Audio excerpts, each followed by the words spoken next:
नमस्कार दोस्तों।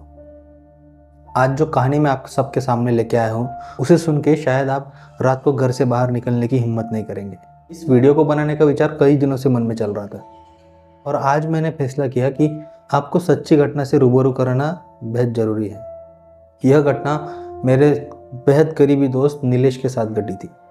नीलेश ने कहानी मुझे 2 महीने पहले बताई थी, लेकिन वो किसी को ये कहानी साझा करने के लिए तैयार नहीं था। हालांकि मैंने उसे समझाया कि हर सच्ची घटना लोगों के सामने लाना हमारा काम है और किसी तरह उसे मना लिया और अब आपके सामने एक कहानी पेश करने जा रहा हूँ। नीलेश मेरा बचपन का दोस्त है। हम साथ ही मेडिकल रिप्रेजेंटेटिव का काम करते हैं। नीलेश अपनी फैमिली के साथ जलगांव के पास एक छोटा सा गांव है सतखेड़ा करके, उस गांव में रहता है। उसके परिवार में उसके माता पिता, छोटा भाई और चाचा चाची रहते हैं। तो कहानी कुछ इस तरह से शुरू होती है। एक रात नीलेश के चाचा, जो बस ड्राइवर हैं, वो अपनी ड्यूटी से लौट रहे थे।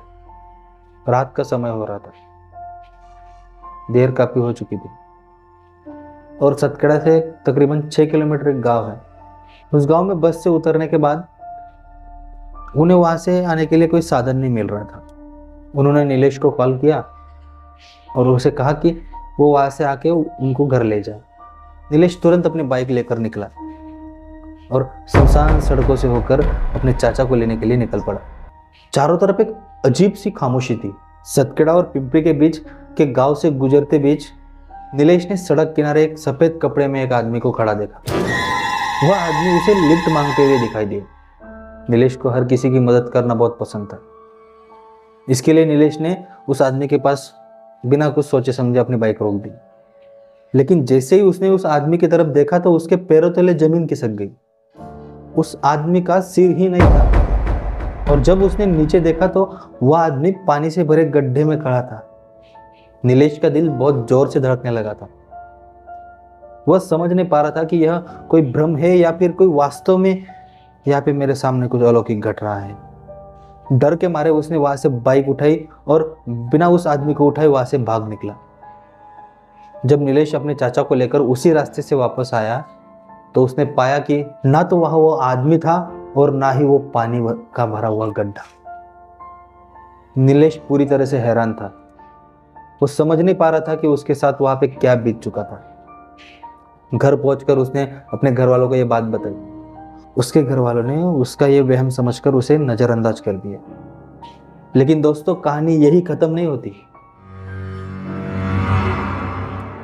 ठीक 5-6 दिन बाद नीलेश के साथ उससे भी भयानक घटना घटी थी। एक रात करीब 12:30 बजे नीलेश पानी पीने के लिए उठा। पानी पीने के लिए मटके के पास गया। जैसे उसने मटके का ढक्कन उठाया, उसे सामने वाले घर से भी ढक्कन उठाने की आवाज सुनाई दी। उसके दिल की धड़कनें बहुत तेज हो गई थी। उसने सोचा कि उसका सिर्फ यह वहम होगा।